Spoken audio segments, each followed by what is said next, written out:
무려 이 6시 퇴근을 사수하시고 무의미한 회의를 계속 지향하시잖아요. 이러한 룰을 만들어내신 김민철 팀장님만의 이 팀원들과 하나가 되기 위한 원칙 그리고 마인드셋이 있으신지 궁금합니다. 가장 중요하게 생각하는 것은 안전한 팀을 만드는 일인 것 같아요. 정말 여러 가지 뜻을 가지고 있을 텐데요. 팀 사람들이 어떤 말을 해도 이 팀 안에서는 허용이 되는구나. 오. 받아주는구나. 내 일의 주도권을 가지고 가다가 실패해도 괜찮구나. 라는 이 안전하다는 감각. 이 팀 안에서 나는 안전하구나.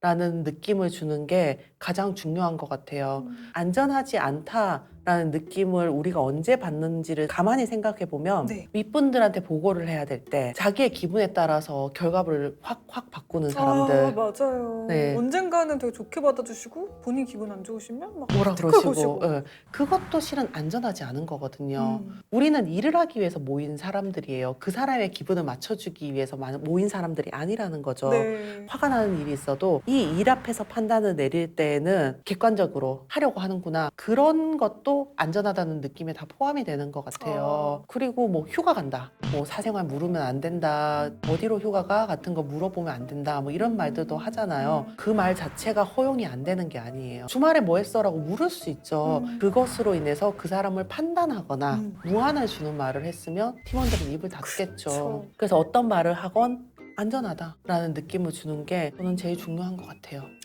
이런 네. 팀장님 계시면 전 제 얘기를 다 알 것 같습니다. 팀장님 제가 어딜 다녀왔냐면요. 문제는 너무 많이 이야기해서 그만 이야기해 알고 싶지 않아. 근데 말씀에 굉장히 공감을 했던 게 요즘 막 MZ세대라고 구분하신다면 되게 극단적으로 MZ세대는 이 말을 싫어해. 이 말 하면 안 돼. 라고 생각하시는 오해들이 많으시잖아요. 그 말이 문제가 아니라 말씀하신 것처럼 그 이후에 대처가 문제가 되기 때문에 입을 맞아요. 닫는 건데 맞아요.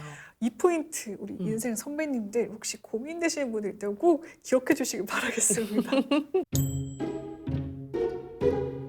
단 한 명의 동료만으로도 나는 수십 명의 동료에게 얻을 용기를 모두 얻고 있다. 일하는 관계는 뭐 친구가 될 수 없다. 뭐 일적인 관계일 뿐이다. 이런 뭐 편견들도 많은데요. 19년이나 회사 생활을 하셨던 팀장님의 입장에서 어떤 생각을 하고 계시는지가 참 궁금합니다. 일을 하기 위해서 만난 사람들이잖아요. 네. 끈끈하게 주말까지 막 어울려 다니면서 막 이런 관계라기보다는 각자가 할 일을 정확하게 하면서 서로가 필요할 때 만나서 지지를 해주고 다시 또 산뜻하게 헤어지는 그런 류의 친구도 가능하다고 봐요. 저는 너무 사생활까지 다 공유를 하고 끈끈하게 막 이렇게 하기보다는 잠깐의 만남이지만 그 만남이 엄청나게 큰 힘을 줄 수 있는 또 다른 류의 친구인 거겠죠. 팀원들이 가장 좋은 친구가 되기도 하는 것 같아요. 네. 후배도 그렇고 선배도 그렇고 내 일에 대해서 지지해주고 도와주는 사람들이라면 친구라고 볼 수 있을 것 같습니다. 이렇게 또 친구에 대한 개념을 재정의해 주신 작가님의 말씀을 들으니까 또 공감이 되네요.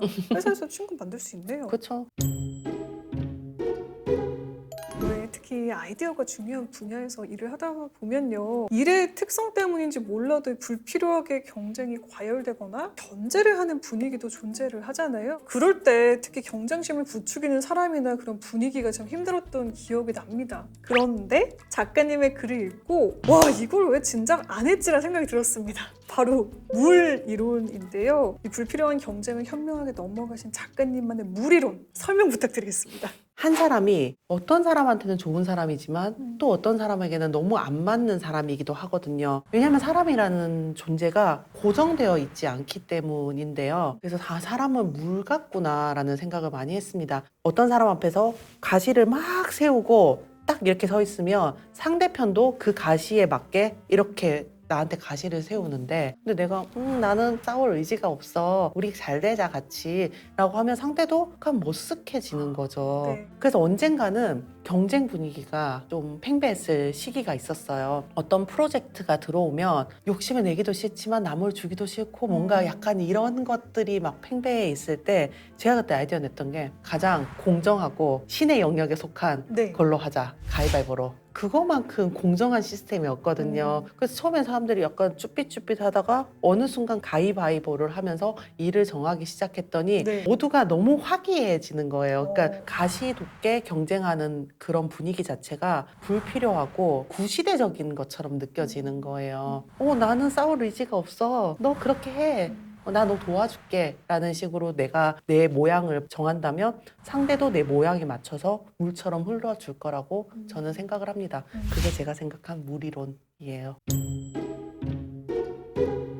일터에서 사랑받는 사람의 특징. 저도 회사를 다니면서 늘 고민을 했던 그런 부분인데요. 유독 일터에서 회사에서 사랑받는 분들이 따로 있더라고요. 그러니까 누구나 일하고 싶어하는 사람 있잖아요. 이렇게 러브콜이 쏟아지는 일터에서 특히 사랑받는 사람의 특징이 있을까요? 저 역시도 이렇게 오랫동안 회사 생활을 하면서 힘들었던 순간들이 너무 많죠. 대부분이 사람 때문에 힘듭니다. 맞습니다. 이렇게 아무리 악수를 내밀어도 안 되는 사람들이 있어요. 맞아요. 네, 계속해서 자기 걸 챙기려고 한다거나 책임을 회피한다거나 그런 사람들이 너무 많죠. 시선을 최대한 좁혀가지고 지금 내 손에 떨어진 일을 잘해내는 거에 집중을 했던 것 같아요. 나는 당신과 좋은 관계를 맺기 위해서 이 회사에 온 게 아니야. 나는 이 일을 해야 되고 이 일은 내 일이기 때문에 난 잘해야 돼. 그러다 보면 어느 순간인가 이 일이 저의 책임, 저의 주도권으로 넘어오게 되고 일의 신뢰를 얻게 되면 자연히 저랑 같이 일하는 다른 사람들의 신뢰도 같이 따라오더라고요. 일의 신뢰를 얻는 게 먼저가 아닌가.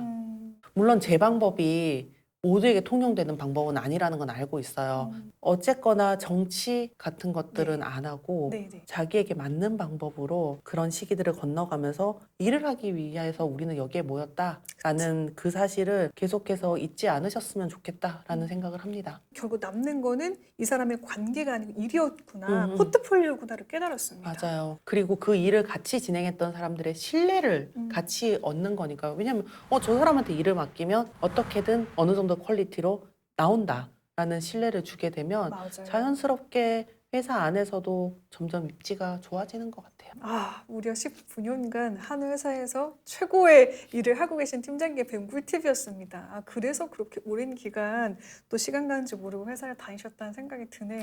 책을 내고 나서 에디터가 저한테 한 말이 작가님 이 책에서 가장 많이 나온 단어가 뭔지 아세요? 퇴사예요. 저는 늘 퇴사를 말하는 사람이에요. 아마 오늘도 말했을 거예요. 퇴사할 거라는 말이 계속 반복이 되다 보니까 너무 중요해진 거예요. 저한테는. 이 퇴사는 나에게 중요한 건데 남이 결정할 수 없다라는 생각이 들더라고요. 단지 일이 힘들다고 사람들이 힘들다고 이걸 쓴다? 내가 중요하게 생각하지도 않는 사람들에게 그거는 너무 많은 권한을 주는 게 아닌가라는 생각이 들더라고요. 그러면서 버텨왔던 것 같아요. 매일 사표를 품고 출근하시는 직장인분들 기억하시길 바랍니다. 이 마지막 말씀이 특히 와닿네요. 내가 중요하게 생각하지 않는 사람 때문에 이 중요한 나의 퇴사 카드를 쓸 수 없다. 그렇죠. 그리고 그게 있어요. 제가 팀장이 되고 나서 좋았던 게 늘 퇴사를 이야기를 했잖아요. 그게 용기 카드로 바뀌더라고요. 어차피 퇴사할 건데 하고 싶은 대로 해보고 아니면 뭐 퇴사하면 되니까. 하고 싶은 대로 주도권을 가지고 해나가다 보니까 어느새 또 퇴사는 멀어져 있고 일은 또 더 재밌어지고. 더 일에 최선을 다하는 그쵸. 선순환으로 돌아오겠네요. 맞아요. 그래서 목표를 못 이루고 있죠. 저는 지금 퇴사를 못 하고 있고. 미래 준비에 돈뿐만 아니라 자신만의 일 준비도 포함되어야 하는 이유다. 연금을 준비하는 마음으로 미래의 일을 준비해야 한다. 책을 통해서 작가님께서 이렇게 말씀을 해주신 것처럼요. 미래의 일을 준비하는 것, 일을 하는 우리 모두의 영원한 고민인 듯합니다. 이렇게 미래가 고민되는 일을 하는 우리에게 미래를 준비하는 이 팁을 주신다면요? 1단계는 나를 좀 더 넓은 세상에 풀어놓는 연습을 하는 것. 2단계는 돌아와서 내 마음을 잘 들여다보는 것. 첫 번째, 나 자신을 풀어놓는 연습을 하는 것. 회사라는 안전한 백그라운드가 있을 때 자기를 좀 풀어놓는 연습을 해보는 게 좋은 것 같아요. 퇴사 후에 목수일을 한번 해보고 싶어. 막연히 생각할 수는 있죠. 실제로 그 일을 주말마다 한번 목공학교를 다녀보면 나는 이런 일에 어울리는 사람이 아니구나. 이런 것들이 나올 수 있단 말이죠. 그 연습을 회사를 다니고 있을 때 여러분들이 마치 연금을 넣는다는 심정으로 한 번씩 해보면 좋을 것 같아요. 그리고 나 자신을 들여다보는 연습을 하는 것. 이게 내 미래가 된다면 나는 지금부터 어떤 적합한 능력을 키워야 하는 거지? 이게 정말 나한테 어울리는 미래인 걸까를 진지하게 좀 고민을 해봤으면 좋겠어요. 그래서 저는 언젠가 도예하는 게 너무 재밌어가지고 한 거의 10년 동안 흙을 만지러 다녔었는데요. 이게 일이 될 수 없다라고 느꼈던 거는 더 잘하고 싶은 마음이 없는 거예요. 저한테. 때 글은 더 잘 쓰고 싶은 마음이 생기는데 이거는 그냥 힐링이 됐어 해서 끝나버리는 거예요. 그러면 이거는 제 직업이 될 수가 없는 거겠죠. 반드시 다른 경험을 하고 나에게 맞는 일인가 살펴보는 것이 중요하다. 그리고 그것이 넥스트 직업이 되기 위해서는 잘하고 싶은 마음이 생기는가. 이거 굉장히 중요한 포인트라는 생각이 들어요. 그렇죠. 우리 모두가 어떤 식으로든 일을 하면서 살아갈 수밖에 없다면 그 안에서 너무 괴로워하기보다는 소중한 나무 한 그루라고 생각을 하고 잘 키워보는 거죠. 나라는 사람을 키우는 거를 나의 본분으로 가지고 계속 살아가다 보면 어느 순간인가 여러분들이 각자의 마음에 드는 한 그루의 나무가 되어 있을 거라고 저는 확신을 합니다. 어떤 의무감으로만 여기지 않고 이 안에서 나도 잘할 거야. 일 밖에서도 나는 나를 키울 거야. 라고 생각을 하면서 매일매일 살다 보면 근사한 나무가 되어 계실 거예요. 우와, 내 일로 건너가는 법이기도 하지만 내 일로 또 건너가는 그쵸. 법이 되었잖아요. 그쵸. 그 비결을 또 이렇게 긴 시간을 들여 우리 배워봤습니다. 작가님의 말씀 하나하나 새겨보면서 우리 또 아쉽지만 작가님 보내드릴게요. 오늘도 채널 고정해주신 히릿, 내일도 최고급만 걸으세요. 안녕. 뿅.